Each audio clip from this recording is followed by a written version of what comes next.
Hello बच्चों, कैसे हो आप लोग। मैं अभिषेक कुमार एक बार आप सभी का फिर से स्वागत करता हूँ स्टडी फंडा प्लेटफॉर्म पे। आज के वीडियो में मैं आपके साथ chemical equations and acid basis and salt ये टॉपिक डिस्कस करने वाला हूं। तो चलिए शुरू करते हैं। सबसे पहले हम ये देखेंगे कि हमें इस टॉपिक में पढ़ना क्या क्या है।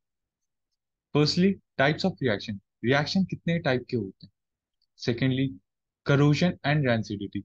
करोजन और रैंसिडिटी क्या होती है, इनके बीच में डिफरेंस क्या है, इनका मतलब क्या होता है। After this, redox reaction. Redox reaction हम किसे कहते हैं, रेडॉक्स रिएक्शन में होता क्या है। Then, natural acidic source. हमें पता है कि कई सारे हमारे पास नेचुरल कंपाउंड्स प्रेजेंट होते हैं जिनमें एसिड होता है। जैसे अगर मैं आपको एक एग्जांपल लेके बताऊं तो टैमरिंड में टार्टेरिक एसिड होता है, टोमेटो में ऑक्सैलिक एसिड होता है ना। तो ये सारे जो भी सोर्सेज हैं जो एग्जाम्स में पूछे गए हैं उन सब के बारे में जानेंगे। फिर लिटमस सॉल्यूशन होता क्या है, लिटमस बनता किससे, लिटमस को प्रिपेयर कैसे किया जाता है, तो ये समझेंगे। उसके बाद, strength of acid and bases. हम एसिड और बेस तो समझ गए कि क्या होता है सर, बट हर टाइप के बट एसिड और बेसिस के भी कुछ स्ट्रेंथ होंगे, है ना। कोई ज्यादा स्ट्रांग एसिड होगा, कोई कम स्ट्रांग एसिड होगा, है ना। तो वो क्या होता है, कैसे डिटरमाइन करते हैं, वो जानेंगे। फिर इंपॉर्टेंट केमिकल्स के बारे में हम देखेंगे, जिसमें हम sodium hydroxide, bleaching powder, baking soda, washing soda and plaster of Paris, in chemicals को हम काफी डिटेल में समझेंगे। ठीक है, तो चलिए फिर शुरू करते हैं। सबसे पहले स्टार्ट करते हैं विद टाइप्स ऑफ रिएक्शन। कितने टाइप के रिएक्शंस होते हैं, तो देखिए हमारे कोर्स में हमें सिर्फ 4 टाइप के रिएक्शंस पढ़ने। ठीक है, तो सबसे पहला रिएक्शन, कॉम्बिनेशन रिएक्शन। जैसा कि ये नाम सजेस्ट कर रहा है, कॉम्बिनेशन। कॉम्बिनेशन मतलब क्या होता है, अगर मैं आपको बोलूंगा कॉम्बिनेशन, आप क्या कहोगे, कंबाइन होना, मिलना, है ना। तो ये रिएक्शन भी उसी टाइप का होता है जिसमें टू और more reactants combine to form single product.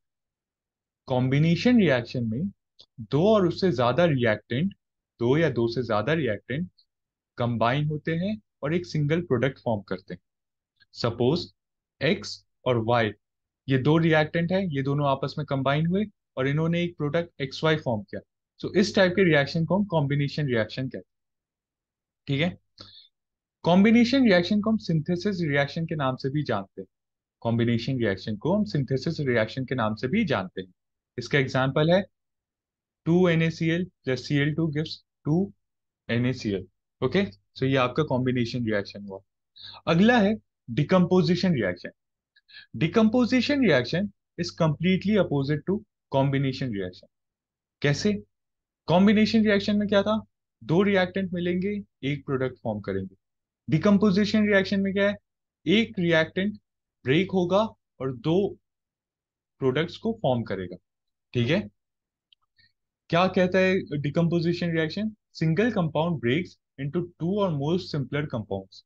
जो सिंगल कंपाउंड है वो ब्रेक होगा दो या दो से ज्यादा छोटे छोटे कंपाउंड्स में। ठीक है, इस टाइप के रिएक्शन को हम डिकम्पोजिशन रिएक्शन कहते हैं। Decomposition reaction is opposite to combination, है ना। कॉम्बिनेशन में क्या था कि एक्स प्लस वाई मिलेगा तो एक्स वाई फॉर्म होगा, और वहीं डिकम्पोजिशन में हमने क्या पढ़ा कि भाई जो हमारा एक्स वाई था वो ब्रेक होके अलग अलग एक्स और वाई बन गया।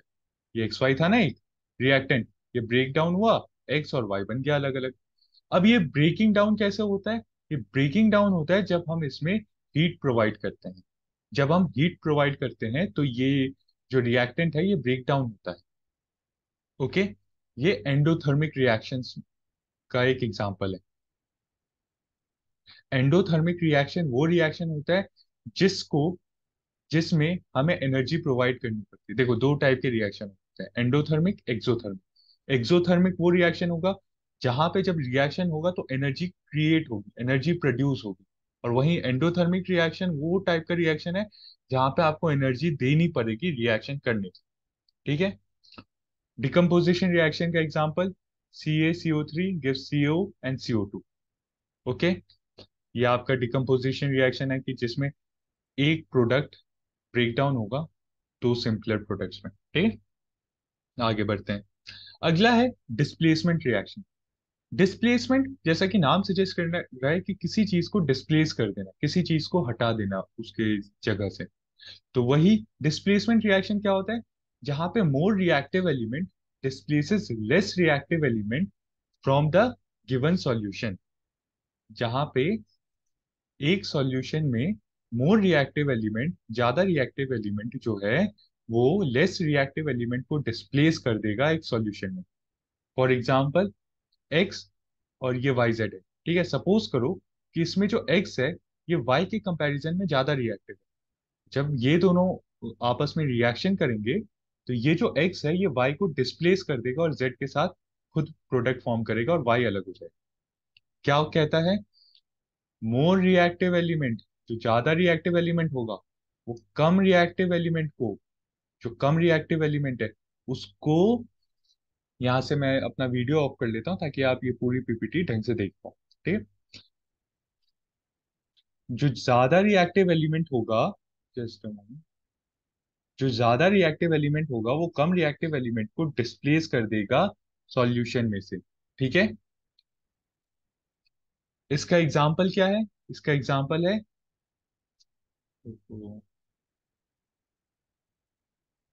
इसका एग्जाम्पल है Zn plus CuSO4 give ZnSO4 plus Cu।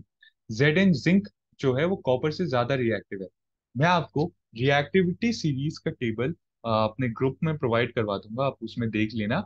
तो जो जो कंपाउंड रिएक्टिविटी सीरीज में ऊपर की तरफ आते हैं वो हाईली रिएक्टिव होता है, जो नीचे की तरफ आते हैं वो लेस रिएक्टिव होते हैं। वैसे ही जिंक जो है कॉपर से ऊपर आता है रिएक्टिविटी सीरीज में, इसलिए जिंक ज्यादा रिएक्टिव है, कॉपर उससे कम रिएक्टिव है। जब ये दोनों आपस में रिएक्ट करेंगे तो more reactive zinc will displace less reactive copper and form ZnSO4। Okay, आगे बढ़ते हैं। अगला है हमारा double displacement reaction. Double displacement reaction क्या कहता है, मैं यहाँ से अपना वीडियो फिर ऑफ कर लेता हूँ आप ताकि स्क्रीन देख सको। डबल डिस्प्लेसमेंट रिएक्शन आपका कहता है, just a moment, हाँ, कि ions get exchange between two reactants and form two new compound. Ions जो है वो एक्सचेंज हो जाएंगे दो रिएक्टेंट्स के, ठीक है, और दो नए कंपाउंड फॉर्म करेंगे। इसको एग्जांपल लेके समझते हैं तब आपको और अच्छे से समझ आएगा। X Y plus Z A, ये दोनों जब आपस में रिएक्ट करेंगे तो इसके आयंस आपस में एक दूसरे को डिस्प्लेस कर देंगे और एक नए, दो नए कंपाउंड फॉर्म करेंगे। Such type of reaction is known as double displacement reaction, जिसमें दोनों के आयंस आपस में एक्सचेंज हो जाएंगे और एक दो नए प्रोडक्ट फॉर्म करेंगे। इसका example BaCl2 plus Na2SO4 gives BaSO4 plus 2NaCl। देख रहे हो ये Na और Ba आपस में एक दूसरे को डिस्प्लेस कर रहे हैं। Ba की जगह Na आ गया और Na की जगह Ba चला गया। ठीक है, तो ये आपका डबल डिस्प्लेसमेंट रिएक्शन है और ये इसका एग्जांपल है। इस रिएक्शन को हम मेटाथेसिस रिएक्शन भी कहते हैं। तो अगर एग्जाम में आए मेटाथेसिस रिएक्शन क्या होता है तो वो डबल डिस्प्लेसमेंट रिएक्शन का एक ही नाम है। ओके, आगे देखते हैं। अगला टॉपिक है करोजन एंड रेंसिडिटी। करोजन क्या होता है? करोजन आप लोगों ने अपने डेली लाइफ में बड़ी कई बार सुना भी होगा। ठीक है, अगर करोजन नहीं सुना होगा तो रस्टिंग सुना होगा। रस्टिंग को हमारे यहाँ नॉर्थ इंडिया में कहते हैं जंग लगना। लोहे पे जंग लग जाती है, लोहा खराब हो जाता है। वो क्यों होता है, वो करोजन क्यों होता है? करोजन होता है, corrosion is a process where metals are attacked by moisture, acids and etcetera. Moisture, acid और बाकी चीजों, बाकी चीज या इन दोनों के कॉम्बिनेशन से जो हमारा मेटल है वो डिग्रेड हो जाता है, वो खराब हो जाता है। उस प्रोसेस को, मेटल को खराब करने के प्रोसेस को हम क्या कहते हैं, करोजन। ठीक है, ड्यू टू मॉइस्चर एसिड जो हमारा मेटल खराब होता है, उस खराब होने की प्रोसेस को हम कहते हैं करोजन। ओके, करोजन जब आयरन में होता है तो उसे एक स्पेसिफिक टर्म दिया जाता है, रस्टिंग। करोजन जब आयरन में होता है तब ये, उसे हम रस्टिंग कहते हैं। अब करोजन आप लोगों ने बेसिकली जंग लगना केवल लोहे में जंग लगना देखा होगा, बट कई और चीजों में भी लगता है। जैसे सिल्वर में जब करोड होता है तो वो ग्रीन कलर का कोट उसके ऊपर फॉर्म हो जाता है। ठीक है। वैसे ही कई चीजें हैं, जैसे कई हमारे डेली लाइफ में हमने देखा है कि चीजें काली पड़ जाती हैं, काले काले रंग का कोट उसके ऊपर आ जाता है। क्यों? क्योंकि वो बॉडी या वो मेटल करोड हो गया। ठीक है। करोजन से बचने के लिए हम कई प्रोसेसेस अपनाते हैं, जैसे पेंट कर देते हैं, हमारे जो मेटल है उसके ऊपर पेंट कर देते हैं, ताकि जो मॉइस्चर या एसिड या फिर जो ह्यूमिडिटी में ह्यूमिडिटी जो है, जो चीजें मेटल को करोड करती है, खराब करती है, वो डायरेक्टली इसको अफेक्ट ना करे। ठीक है, इसलिए हम मेटल सरफेस के ऊपर पेंट कर देते हैं। Powder coating of the surface, वो सरफेस जो है उसके ऊपर पाउडर कोटिंग करते हैं। Oiling, time to time oiling की जाती है, आपने अपनी साइकिल में, गाड़ियों में ऑयलिंग करवाई होगी। गैल्वेनाइजेशन एक प्रोसेस है जिसमें हम जिंक का कोट अप्लाई करते हैं मेटल या स्टील के ऊपर। जिंक का कोट अप्लाई करते हैं। देखो, गैल्वेनाइजेशन में जिंक की ही कोटिंग होती है, याद रखना इस पॉइंट को। सो ये कुछ तरीके हैं जिससे हम अपने मेटल को करोड होने से बचाते हैं। ये देखो, ये ऐसा दिखता है जब आपके लोहे में जंग लगती है या आपका मेटल करोड होता है। ये आयरन का एग्जांपल है, क्योंकि आयरन, आप लोहे में जंग लगना आप लोगों ने बड़ा कॉमनली देखा भी होगा, है ना। अगला है रैंसिडिटी। रैंसिडिटी क्या होती है? रैंसिडिटी होती है कि जब हमारे फूड में से एक बहुत ही फाउल स्मेल हमारा फूड आइटम देने लगता है। ठीक है, तब हम कहते हैं कि हमारा फूड आइटम रैंसिड हो। जब खाना हमारा खराब होता है, उसमें से बदबू आने लगती है, तो उसको इंग्लिश में या उसको केमिस्ट्री के टर्म में हम कहते हैं रैंसिड। उस वो रैंसिडिटी हो गया, वो खाना खराब हो गया। ये क्यों होता है? क्योंकि जो हमारा फूड आइटम है वो ऑक्सीडाइज हो जाता है। जो हमारा फूड आइटम है वो जो हमारे सरफे एटमॉस्फेयर में ऑक्सीजन है उसके साथ रिएक्ट करके ये फूड आइटम ऑक्सीडाइज हो जाता है, और जिस वजह से फूड जो होता है वो खराब हो जाता है, उसमें से बदबू आने लगती है। इस प्रोसेस को हम कहते हैं रैंसिडिटी। ठीक है। रैंसिडिटी को कैसे प्रिवेंट किया जा सकता है? By adding antioxidants to the food. Food में एंटीऑक्सीडेंट ऐड करना। Storing food in air tight containers. आपने देखा होगा कि जो चिप्स के पैकेट्स होते हैं वो बिल्कुल एयर टाइट होते हैं, उसमें आप ऐसे पिन मारो सारी हवा निकल जाती है ना। वो क्यों होता है?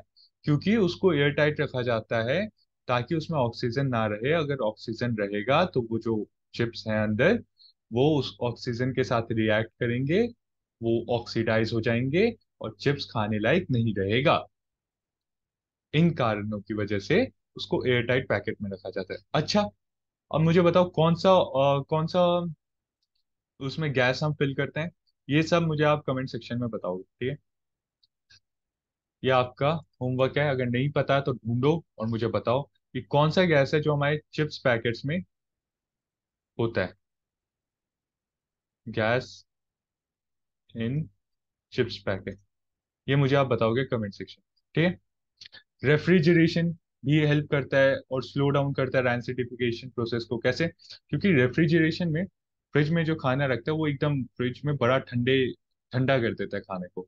और ठंडे में जो बैक्टीरियाज हैं जो कि ऑक्सीडाइज करते हैं, वो उतने इफेक्टिवली काम नहीं कर पाते। बट हाँ, अगर आपने फ्रिज में खाना 1 महीने रख के छोड़ दिया तो फ्रिज में भी खराब हो जाएगा, ठीक है। अब जैसे आपने देखा होगा कि अचार वगैरह जो बनाती है ना हमारे घर में हमारी मम्मी या दादियाँ, उसमें ना बहुत सारा तेल डाल देती हैं। क्यों? क्योंकि वो भी एक तरीका है कि हमारे फूड आइटम को बचाने का। जो तेल है, ऑयल है, वो रैंसिडिफिकेशन प्रोसेस को स्लो डाउन करता है, उसे बहुत बहुत स्लो कर देता है। जो बैक्टीरियाज हैं वो डायरेक्ट एयर के कांटेक्ट में आके ऑक्सीडाइज नहीं होते और खाना खराब नहीं करते। ठीक है, तो ये सारी चीजें ऐसे यहाँ पे लिखा ही हुआ था आंसर। ठीक है, तो अगर आप लोगों ने ध्यान से पीपीटी पढ़ा होगा तो यहाँ पे आंसर लिखा हुआ है, नाइट्रोजन गैस। अच्छा, अगला topic, redox reaction. Redox reaction क्या होता है? रेडॉक्स रिएक्शन वो रिएक्शन होता है जहां पे reduction plus oxidation process simultaneously एक साथ चलता रहता है। उस प्रोसेस, उस रिएक्शन को हम रेडॉक्स रिएक्शन कहते हैं। क्या होता है? वो रिएक्शन जहां पे आपका रिडक्शन और oxidation process take place simultaneous. अब ऑक्सीडेशन और रिडक्शन क्या होता है, तो देखो, the loss of electrons and corresponding increase in the oxidation state of a given reactant is called oxidation. जिस रिएक्टेंट में से इलेक्ट्रॉन्स का लॉस होगा वो रिएक्टेंट ऑक्सीडाइज होगा। ठीक है, ठीक है। The loss of electrons and the corresponding increase in the oxidation state of a given reactant is called oxidation. उस पे वो जो हमारा रिएक्टेंट है वो ऑक्सीडाइज हो। And the gain of electrons, और जो आपका इलेक्ट्रॉन को गेन करेगा वो रिड्यूस होगा। जो इलेक्ट्रॉन लूज करेगा वो ऑक्सीडाइज होगा। Electron lose is equals to oxidation. Electron gain is equals to reduction. बस इतना ही याद रखना है। Oxidation electron lose, oxidation electron gain, reduction. जैसे देखो इस वाले में, इस नीचे जो मैंने आपके लिए पिक लगाई है, इसमें देखो जो ये बी है, बी इलेक्ट्रॉन को गेन कर रहा है। ठीक है, ये इसके ऊपर माइनस चार्ज आ गया, मैंने कल के लेक्चर में बताया था। ये अनायन बन गया है। अनायन क्या होता है? जो माइनस चार्ज को अकुमुलेट करता है, जो माइनस चार्ज को लेता है पॉजिटिव चार्जेस से। तो इसके ऊपर माइनस चार्ज आ गया, ये अनायन बन गया है, इसने इलेक्ट्रॉन गेन किया, तो ये रिडक्शन कहलाएगा। ए जिसने इलेक्ट्रॉन लूज किया, ये ऑक्सीडेशन हो गया। ठीक है, तो ये होता है आपका ऑक्सीडेशन एंड रिडक्शन। और जब ये दोनों प्रोसेस एक साथ एक केमिकल इक्वेशन में लगते हैं या एक केमिकल रिएक्शन में होते हैं, तो उस रिएक्शन को हम रिडॉक्स रिएक्शन कहते हैं। ओके, तो ये है बच्चों जो मैं आपको बता रहा था। ये बहुत इंपॉर्टेंट चार्ट है। इस चार्ट को कुछ भी करो, कुछ भी करो, इसको वीडियो पॉज करो, लिखो, क्योंकि इसके ऊपर क्वेश्चन पूछा गया है और पूछा जाएगा। ये बात याद रखना कि ये question CDS, FCAT, NDA, CAPF and SSC, अगर आप इनमें से कोई भी एग्जाम टारगेट कर रहे हो तो ये क्वेश्चन उसमें पूछा जा सकता है। और ये क्वेश्चन पीछे पहले पूछा जा चुका है। ठीक है, तो आप समझ जाओ कि ये कितना इंपॉर्टेंट है। इसलिए जो भी हमारे पास थे, जो भी मतलब जहां जहां से भी क्वेश्चन पूछा जा सकता है, उन सब का मैंने एक ये ढूंढा है पिक्चर। इसमें सारे, ठीक है, इसमें सारे सब्सटेंस है और जिसमें जो एसिड प्रेजेंट है, आप इसको कर लो, it will be sufficient. Okay, आगे चलते हैं। Litmus solution. लिटमस सॉल्यूशन क्या होता है? लिटमस सॉल्यूशन वो सॉल्यूशन होता है जहां पे जो देखो लिटमस जो होता है, लिटमस हमारा, ये हमें किसी भी ये हमें डिटरमाइन करता है कि हमारा जो सॉल्यूशन है वो एसिडिक है या बेसिक है। ये कौन हमें बताता है? ये हमें लिटमस सॉल्यूशन से पता चलता है। लिटमस क्या होता है? Litmus solution is a purple dye. It is mainly extracted from lichens. ये लाइचेन से, हम लाइचेन कहो लिचेन कहो, इससे एक्सट्रैक्ट करते हैं। लाइचेन जो है थैलोफाइटा ग्रुप में का प्लांट है। ठीक है, ये थैलोफाइटा क्लास में आता है। ये बहुत इंपॉर्टेंट है। ये आई थिंक आपका CDS 2020 में डायरेक्ट क्वेश्चन पूछा है कि बच्चों बताओ लाइचेन जो है वो कौन से क्लास से बिलोंग करता है। तो लाइचेन आपका थैलोफाइटा क्लास से बिलोंग करता है। लाइचेन क्या लाइचेन क्या होता है? लाइचेन आपका लिटमस बनाने के लिए यूज होता है। लिटमस क्या होता है? लिटमस आपका बताता है कि आपका जो सब्सटेंस है वो एसिड है या बेस है। ठीक है, आपका जो आपने जो उसको दिया है, प्रोडक्ट दिया है, वो उसको डिटरमाइन करके बताता है कि भाई ये तुम्हारा एसिड है, ये तुम्हारा बेस है। वो कैसे बताता है? जो लिटमस पेपर होता है वो अपना कलर चेंज कर लेता है। लिटमस पेपर अपना कलर चेंज कर लेता है। रेड लिटमस ब्लू हो जाता है अगर हमारा सॉल्यूशन बेसिक है। ठीक है, और ब्लू लिटमस रेड हो जाता है अगर हमारा सॉल्यूशन एसिडिक है। और रेड लिटमस रेड ही रहेगा अगर सॉल्यूशन एसिडिक है। And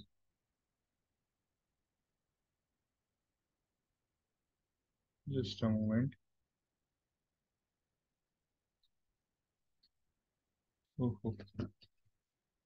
just a moment, connected again. Hmm. अब और ब्लू लिटमस ब्लू ही रहेगा अगर हमारा सॉल्यूशन बेसिक है, ठीक है।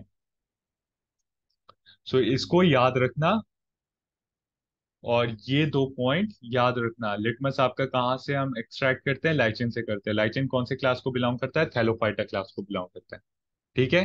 That's it. ये है आपका लिटमस पेपर। एसिडिक सॉल्यूशन में ब्लू जो है रेड हो जाएगा, रेड। बेसिक सॉल्यूशन में रेड जो है ब्लू हो जाएगा। तो ये आपका लिटमस पेपर है। देखो, ये इसके कलर्स है, मैंने आपको बताया था ना। लिटमस पेपर कलर चेंज कर लेता है, उस समय पता चलता है कि ये एसिडिक है, ये बेसिक है। से देखो, ये है आपका पीएच स्केल, ठीक है। पीएच स्केल है ये, जिसमें 0 से 7 से पहले वाले, लेस देन 7 वाले जो भी होंगे वो एसिडिक होंगे, ठीक है। वो सारे एसिडिक कंपाउंड। और मोर देन 7 वाले कौन से होंगे? बेसिक होंगे। तो इससे क्या पता चल रहा है? जो 0 वाला होगा वो हाईली एसिडिक होगा, जिसका कलर एकदम गाढ़ा लाल होगा वो हाईली एसिडिक होगा, और जिसका कलर एकदम ये वाला होगा वो हाईली बेसिक होगा, ठीक है। तो ये आपका एसिड बेस डिटेक्शन और लिटमस। स्ट्रेंथ कैसे पता चलती है हमें एसिड बेस की? देखो, हमें एसिड बेस की, देखो एसिड बेस की स्ट्रेंथ पता चलती है, तो हम इसको चेक करते हैं थ्रू लिटमस पेपर। लिटमस का मैंने बताया कि अगर पीएच बिलो 7 है तो वो आपका एसिडिक कलर शो करेगा, और पीएच आपका अबव 7 है तो वो बेसिक शो करेगा, ठीक है। पीएच बिलो 7 एसिडिक है, पीएच अबव 7 बेसिक। एसिड की स्ट्रेंथ क्या होती है? अगर कोई आपसे पूछे कि एसिड की स्ट्रेंथ क्या होती है, तो कोई भी कंपाउंड, ठीक है, एसिड की स्ट्रेंथ हम मेजर करते हैं ability to lose H+ ion. जितना ज्यादा H+ आयन, देखो H2SO4 एक एसिड है, ये एसिड जितना ज्यादा H+ आयन को रिलीज करेगा ये इतना हाईली एसिडिक है। जितना कम ये रिलीज करेगा उतना कम ये एसिड होगा, ठीक है। तो ये आपका स्ट्रेंथ और बेस हम मेजर करते हैं थ्रू पीएच स्केल। हम किसी भी एसिड का और बेस का स्ट्रेंथ हम मेजर करते हैं थ्रू पीएच स्केल, जिसमें लेस पीएच स्केल 0 to 14 तक की एक रैंकिंग होती है, जिसमें 0 से लेस देन 7, ठीक है। लेस देन 7 जो होता है आपका एसिडिक होता है, एंड 7 से एंड 7 to 14 आपका बेसिक होता है। और जो एग्जैक्ट 7 होता है ना, ये एकदम न्यूट्रल होता है। ये न्यूट्रल होता है। 7 से नीचे एसिड, 7 से ऊपर बेस, और 7 वाला एकदम न्यूट्रल होता है। ना तो उसमें एसिड होता है ना बेस होता है, वो एकदम न्यूट्रल होता है। अब हम इंपॉर्टेंट केमिकल, जो हमारे पास इंपॉर्टेंट केमिकल फॉर्मूलाज हैं या इंपॉर्टेंट केमिकल रिएक्शंस हैं, ठीक है, उसको हम पढ़ेंगे। सबसे पहला हमें पढ़ना है about sodium hydroxide. Sodium hydroxide क्या होता है? सोडियम हाइड्रोक्साइड, जिसे आप कॉस्टिक सोडा, सोडियम हाइड्रेट या सोडियम आई के नाम से जानते हैं। सोडियम हाइड्रोक्साइड का फॉर्मूला क्या होता है? NaOH, ठीक है। इसका ये फॉर्मूला याद रखना है, ये एग्जाम्स में पूछा जाता है कि मैथ्स द कॉलम में कि बच्चों बताओ सोडियम हाइड्रोक्साइड क्या, कौन सा होता है। अब सोडियम हाइड्रोक्साइड की प्रिपरेशन, कि सोडियम हाइड्रोक्साइड बनता है कैसे, ऑल्दो ये आपके कोर्स के लिए उतना या एग्जाम पॉइंट ऑफ व्यू से उतना रेलेवेंट नहीं है, बट फिर भी मैंने सोचा कि आप लोगों को बता दूं। सोडियम हाइड्रोक्साइड, जब सोडियम कार्बोनेट और कैल्शियम हाइड्रोक्साइड आपस में रिएक्ट करते हैं तो calcium carbonate and sodium hydroxide बनाते हैं, जिसमें ये प्रेसिपिटेट के फॉर्म में नीचे नीचे बैठ जाता है। प्रेसिपिटेट, पता है प्रेसिपिटेट होता है कि वो कंपाउंड जो एकदम नीचे बैठ जाता है, आप एकदम चूने की तरह ये नीचे बैठ जाता है, ठीक है। और ये आपका सोडियम हाइड्रोक्साइड फॉर्म होता है, ओके। सोडियम हाइड्रोक्साइड का, अब इसमें रेलेवेंस क्या है आपके एग्जाम पॉइंट ऑफ व्यू से, क्या इंपॉर्टेंट है? इसके यूजेस, कि भाई सोडियम हाइड्रोक्साइड का यूज क्या होता है। आपको एग्जाम पॉइंट ऑफ व्यू से क्या जानना है? NaOH, इसका केमिकल नाम क्या है, एंड इसके यूजेस क्या क्या हैं। That's it. यही आपके एग्जाम में पूछा जाएगा। तो सोडियम हाइड्रोक्साइड आपका use for manufacturing of detergent and soap. Soap और डिटर्जेंट की मैन्युफैक्चरिंग में यूज होता है। They are use for production of bleach like chlorine. ये ब्लीचिंग के प्रोसेस में भी यूज होता है। ड्रेन क्लीनर्स के लिए यूज किया जाता है, ठीक है। They are use as food preservatives.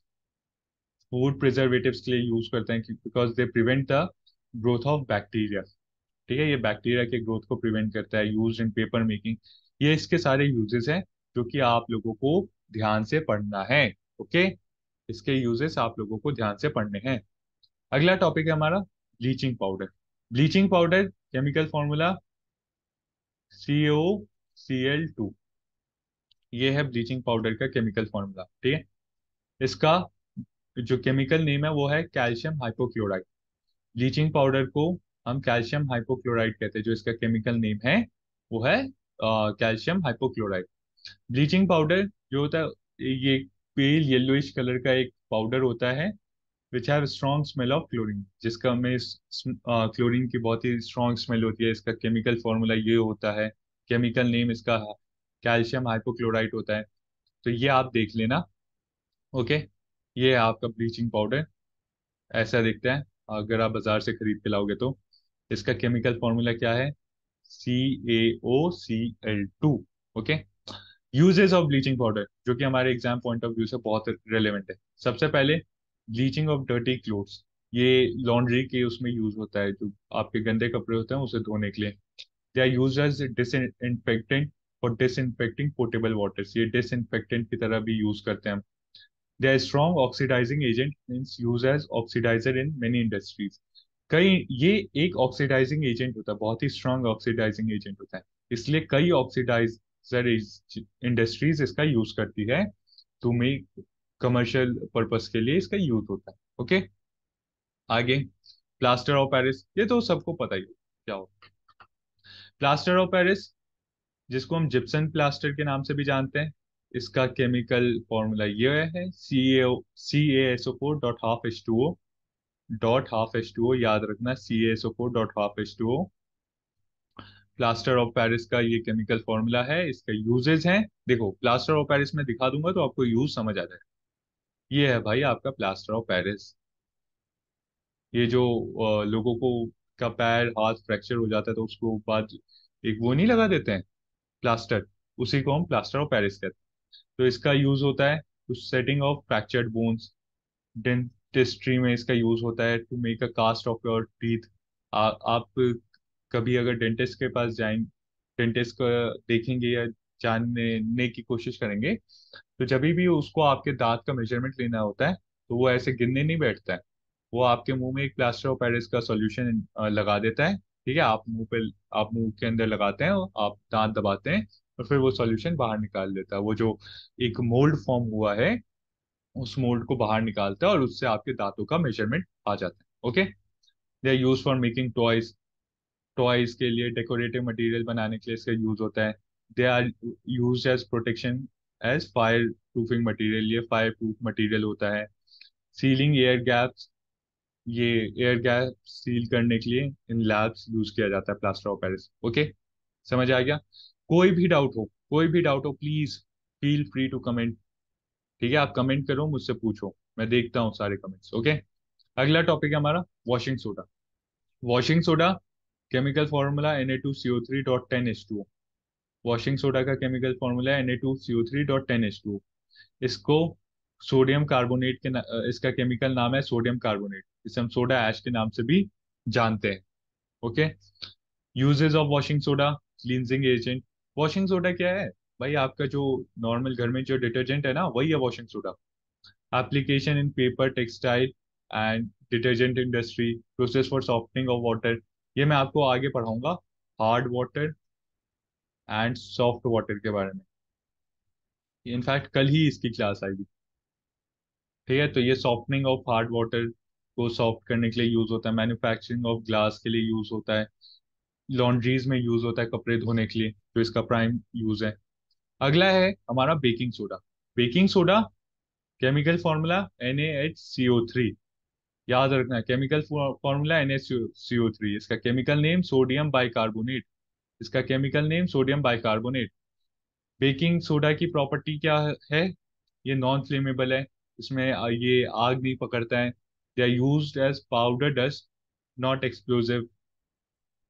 इसका मेल्टिंग पॉइंट काफी हाई होता है 50 डिग्री सेल्सियस। NaCO3 एक वाइट क्रिस्टलाइन सॉलिड होता है जिसमें कोई ओडर नहीं होता, कोई खुशबू नहीं होती है।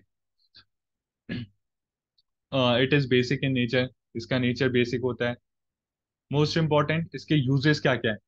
तो ये आपका बेकिंग सोडा जो है एंटासिड, एंटासिड की तरह यूज होता है। एंटासिड क्या होता है, जब भी हम लोग कुछ तला भुना खा लेते हैं और हमें एसिडिटी होती है, तो ये पिया जाता है एंटासिड, बेसिकली इनो। ठीक है, इनो का जो यूज होता है ना, एसिडिटी हो गई तो इनो पी लो, तो 6 सेकंड में सब सही हो जाता है। तो वही एंटासिड की तरह इसका यूज होता है। act as antacid, treat stomach upsets and indigestion, used in process of washing as well as water softener। Water softener की तरह यूज होता है। फायर एक्सटिंग्विशर में बेकिंग सोडा का यूज होता है। It removes dirt of materials without damaging the properties of material. The act as pesticides, इसका use pesticides में भी होता है। बेकिंग सोडा इसका हम ईयर ड्रॉप्स, कॉस्मेटिक्स और पर्सनल केयर प्रोडक्ट्स में भी इसका यूज होता है। They neutralize the effect of acid, या एसिड के जो हार्मफुल इफेक्ट्स है उसको न्यूट्रलाइज करता है। ओके, तो ये है आपका बेकिंग सोडा का यूज। तो बच्चों, आज की क्लास इतनी ही थी। कल हम केमिस्ट्री का आगे फर्दर क्लासेस देखेंगे। अगर वीडियो आपको अच्छी लगी तो प्लीज लाइक करें और अपने दोस्तों के साथ शेयर करें, और हमारे चैनल को सब्सक्राइब करें ताकि आपको बाकी कंटेंट मिलता रहे टाइम टू टाइम। ठीक है, तब तक के लिए thank you, good bye, take care, जय हिंद।